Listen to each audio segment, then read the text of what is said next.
Hello all, welcome to part 3 of the Security Tube Metasploit Framework Expert course.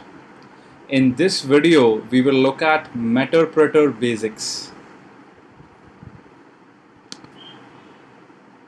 So the Security Tube Metasploit Framework Expert is a course cum certification provided by securitytube.net. For more details and to register, please visit securitytube.net/SMFE. I am Vivek Ramachandran, the course instructor for the SMFE. Our certifications are currently being taken by students from over 25 plus countries around the world. And this video has been released free of charge to the community as part of SecurityTube's vision to provide quality yet free InfoSec education for one and all. Okay, so in this lesson, we have the exact same lab as the previous videos. Now, where did we leave in the last video was when we talked about how we require a payload which does not create a new process, runs in the context of the existing process, does not write to a file, and a bunch of other things. And what we said was Metasploit has such a payload and it's called the Meterpeter. So the Meterpeter or meta interpreter is actually a post-exploitation tool which ships with Metasploit. Now Meterpeter uses in-memory DLL injection to go ahead and reside in the memory of the process it has just exploited without having to create a new process or having to write to disk. How does in-memory DLL injection work? Have a look at the video made by Prasanna K on securitytube.net for more details. Now, one of the other important things about Meterpeter is that the communication channel between my MSF console and the Meterpeter payload running on the victim is entirely encrypted. At the very same time, Meterpeter allows us to ship extensions on the victim machine and extend its functionality at runtime. Thus, Meterpeter provides us a stable, flexible, and extensible platform for post-exploitation. Now, when you work with the Meterpeter, what you will notice in a bit is that it resembles a command line interpreter similar to your bash prompt or your command.exe prompt which you see on Windows. Now, there are a default set of core commands which ships with Meterpeter, and depending on the privilege levels you have, you could shift in more DLLs and extend the functionality at runtime. Meterpeter eases a lot of complicated tasks by providing post-exploitation scripts which you can run on the Meterpeter as a platform. These include arbitrary command execution, in-memory process migration, reading writing to the file system registry, and a ton of other things. We will take up examples in the next couple of videos. So, how does this work?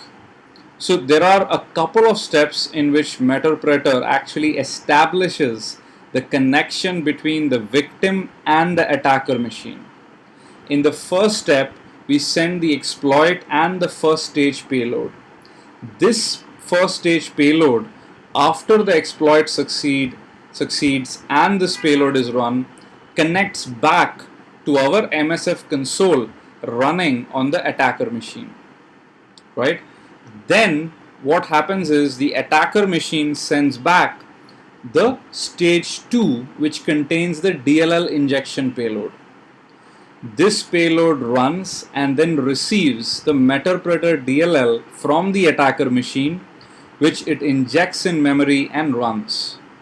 Finally, this victim side Meterpeter DLL goes ahead and communicates with the attacker machine's MSF console session to provide you full access to whatever capabilities Meterpeter offers.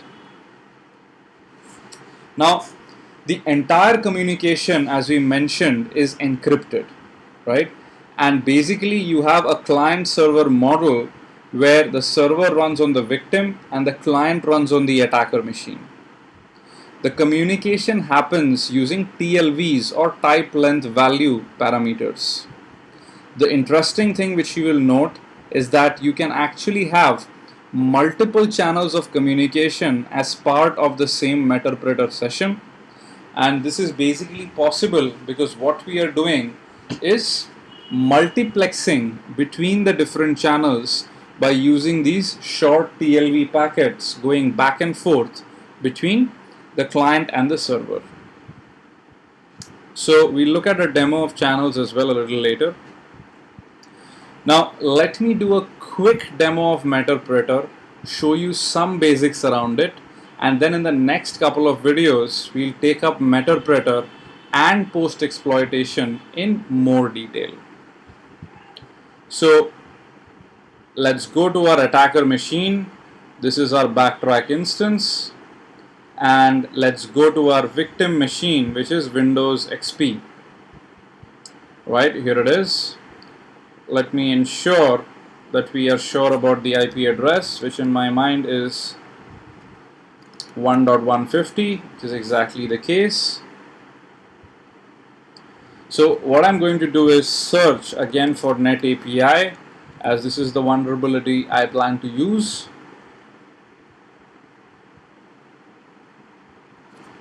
So we are going to use the same Net API vulnerability as in the previous video. The key change here is that the payload will now be the Meterpeter rather than using the Windows shellbind TCP. So the search takes a bit. Also, I have very less RAM allocated to backtrack 5, I think around 256 MB. So let's use the Net API exploit. So here we go. Let me go ahead and use this. Let's look at options. I'm going to set the remote host to 1.150, which is our victim Windows XP machine. I'm going to set the payload to Windows Meterpeter reverse TCP. Now, reverse TCP basically means that the victim machine connects back to us to go ahead and establish the Meterpeter session with us. We'll get into more details of what reverse TCP exactly means later. But for reverse TCP, you need to mention the attacker machine IP address, as this will go out as part of the payload. So here you go. Now let us hit exploit.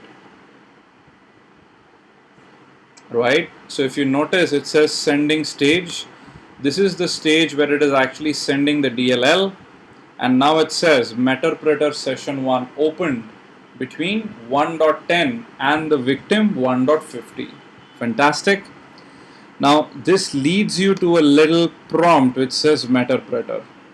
What this means is exploitation succeeded, our Meterpeter payload has run, and now we have a communication channel between the Meterpeter payload on the victim with the attacker machine, which is our machine.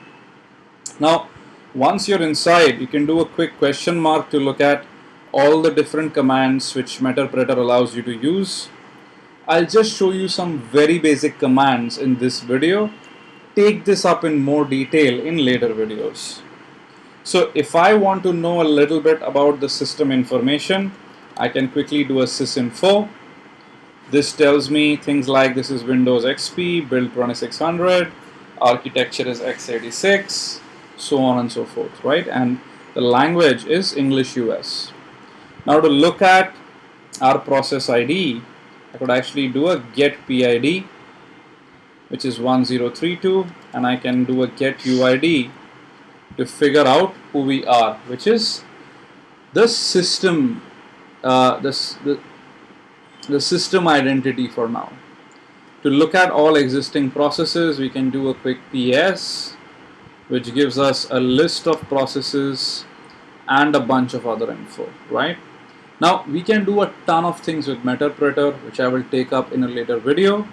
In this video, all I wanted you to see is how to set a payload to Meterpeter, get a Meterpeter session, and then do some basic communication with it. Right? So that's all for this video. If you like this video, please leave a comment behind. Also, please have a look at securitytube.net/smfe to look at our SecurityTube Metasploit Framework Expert certification program. That's all. Thank you very much. Have a great day ahead. Bye-bye.